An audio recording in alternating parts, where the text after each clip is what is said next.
안녕하세요. 멘탈갑 대한민국. 대한민국 짜잔짜잔짜. 대한민국은 세상의 중심입니다. 멘탈갑이 되는 방법은 어려운가요? 아닙니다. 매우 쉽습니다. 아주 쉽습니다. 작은 것을 실천해 나가면 됩니다. 물론 한순간에 최상의 멘탈갑이 될 수는 없지만 점점 더 완성도가 높은 멘탈갑이 되는 것입니다. 물론 성인 군자를 할지언정 무결점의 완벽한 멘탈갑은 존재할 수 없습니다. 멘탈갑은 자기가 중심이 되면서 가능해집니다. 단 하나의 단어, 바로 자아존중감입니다. 자아존중감을 키워주는 것이 멘탈갑의 열쇠입니다. 어떻게 하면 자아존중감을 높여줄 것인가를 고민하면서 학생들이 자신의 소질과 적성을 찾아갈 수 있도록 도와줘야 합니다.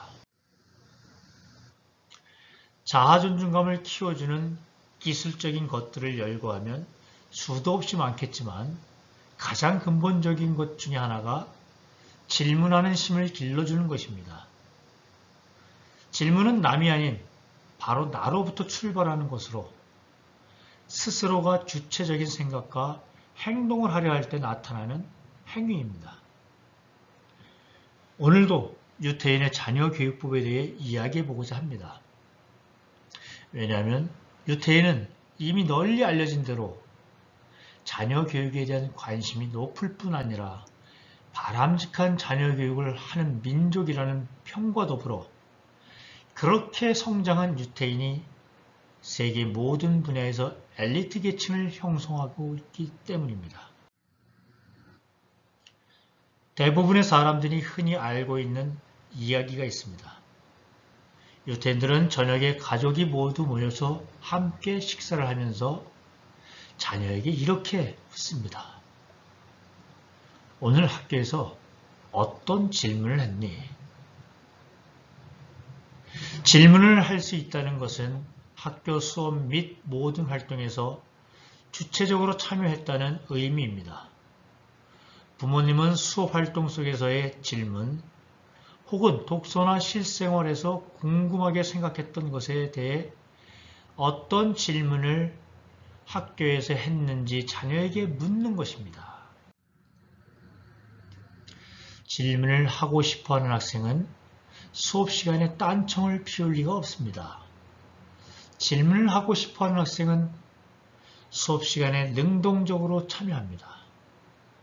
질문을 하고 싶어하는 학생은 궁금한 것을 해결하러 가야 하기에 학교 가는 길이 즐겁습니다.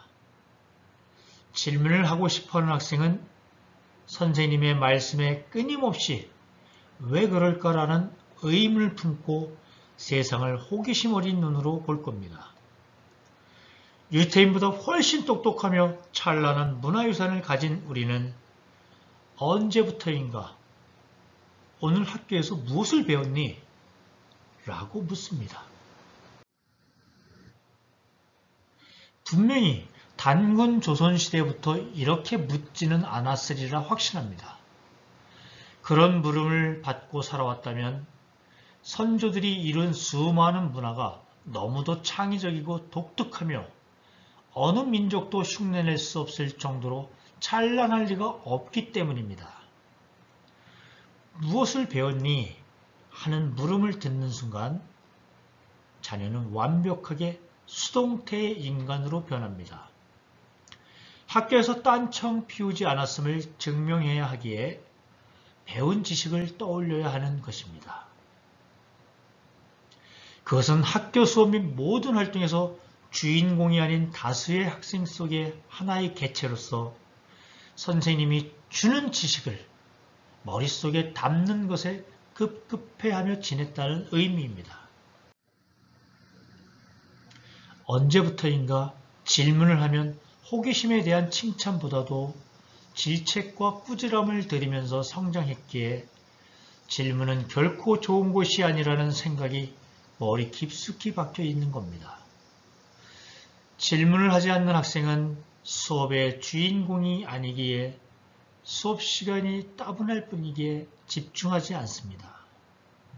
질문을 하지 않는 학생은 수업 시간에 주는 지식을 받아먹기에 수동적으로 참여합니다. 질문을 하지 않는 학생은 학원에서 배운 것을 또다시 배우러 가기에 학교 가는 길이 즐겁지 않습니다. 배운 것을 집에 가서 증명하지 않아도 될 예체능 시간이 재미있을 뿐입니다. 질문을 하지 않는 학생은 선생님의 말씀에 끊임없이 이것이 도대체 시험과 관련이 있나? 시험이 나오나? 라는 것에만 관심이 높고 맞다, 틀리다라는 정답이 하나뿐인 획일화된 눈으로 세상을 볼 겁니다. 부모님은 자녀의 질문에 면박보다는 격려를, 모르겠다는 답보다는 왜 그런 질문을 했지? 자녀가 엉뚱한 질문을 할수록 더 대견함으로 바라본다면 질문하는 습관이 빠르게 생길 겁니다. 오늘도 멘탈갑으로 승리하는 하루 되세요. 멘탈갑 대한민국 만세, 대한민국 만만세. 대한민국 짜잔짜짠짜. 감사합니다.